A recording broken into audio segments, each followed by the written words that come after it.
And the Lord said unto Abram, and this is the opening of the story, get thee out of thy country, and from thy kindred, and from thy father's house, unto a land that I will show thee.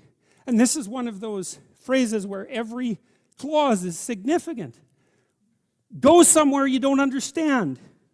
That's the first thing. Get thee out of thy country. You know, back in the 1920s, there was a whole slew of American writers who ended up as expatriates in Paris, Hemingway among them, and who wrote The Great Gatsby.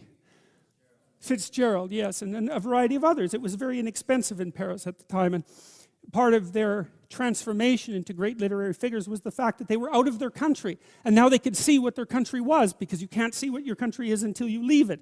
So you have to go into the unknown, and that's God's first command. Go into the unknown, because you already know what you know. And that's not enough unless you think you're enough. And if you're not enough and you don't think you're enough, then you have to go where you haven't been.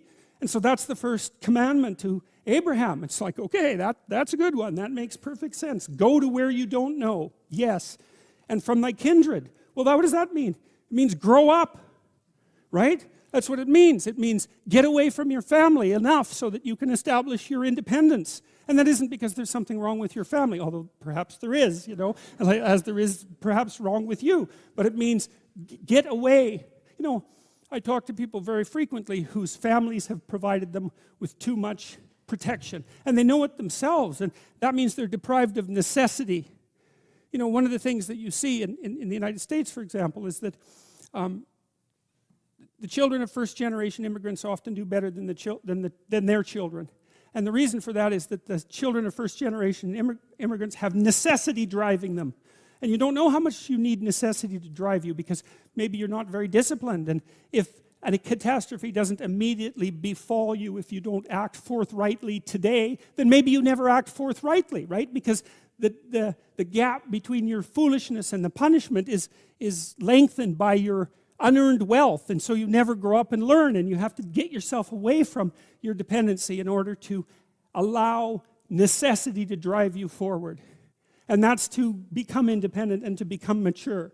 And I think part of what's happening in our culture is that the force that's attacking the forthright movement forward of young men in particular is afraid of the power of men, because it's confused about the distinction between power and authority and competence. Like a man who has authority and competence has power as a byproduct, but the authority and competence is everything. And people who can't understand that fail to make the distinction between power and authority and competence, and they're afraid of power, and so they destroy authority and competence. And that's a terrible thing, because we need authority and competence. What else is going to allow us to prevail in the long run? And so you get away from your country, and you get away from your kin and from your father's house, right? And you go out there and you establish yourself in the world. It's a call to adventure. That's what the first lines in the Abrahamic story is, a call to adventure. So, great, unto a land that I will show you. Well, you know, what does that mean?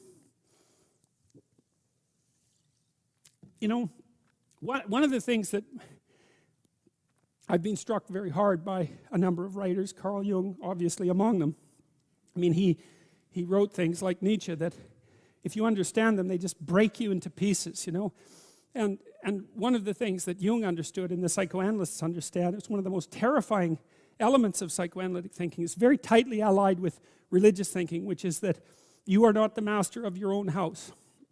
There are spirits that dwell within you, meaning you have a will and you can exercise a certain amount of conscious control over your being, but there are all sorts of things that occur within you that seem to be beyond your capacity to control. Your dreams, for example, that's a really good example, or your impulses, for example. You might think of those as so foreign from you that you don't even want them to be part of you. But more subtly even, how about what you're interested in, what compels you? Like, where does that come from? Exactly. Because you can't conjure it up of your own accord, you know. So if you're a student and you're taking a difficult course, you might say to yourself, well, I need to sit down and study for 3 hours. But then you sit down and that isn't what happens. Your attention goes everywhere. And you might say, well, whose attention is it then if it goes everywhere? Because you say it's your attention. It's like, well, if it's your attention, maybe you would be able to control it, but you can't. And so then you might think, well, Jen, just exactly what the hell is controlling it? And you might say, well, it's random. Well, it better not be random. I can tell you that. That happens to some degree in schizophrenia. There's an element of randomness in that. It's not random. It's driven by the action of phenomena that I think are best considered as something like subpersonalities, although even that's only a partial description. You can't make yourself interested in something. Interest manifests itself and grips you. That's a whole different thing. And so what is it that's gripping you? And how do you conceptualize that? Is that a divine power? Well, it's divine as far as you're concerned because it grips you and you can't do anything about it. And so there's a calling in you towards what you're compelled by and what you're interested in. And sometimes that might be very dark and sometimes not. But you're compelled forward by your interest. And so the idea that what moves you away from your country and your father's house and the comforts of your childhood home is something that's beyond you and that you listen to and hearken to. That's exactly right. And you can say, well, I don't want to call that God. It's like, it doesn't matter what you call it exactly. It doesn't matter to what it is, what it's called. It still is. And if you don't listen to it, that's the other thing. If you don't listen to it, and I've been a clinician and talked to enough people now, as old as I am, to know this absolutely. If you do not listen to that thing that beckons you forward, you will pay for it like you cannot possibly imagine. You'll have everything that's terrible about life in your life and nothing about it that's good. And worse, you'll know that it was your fault and that you squandered what you could have had.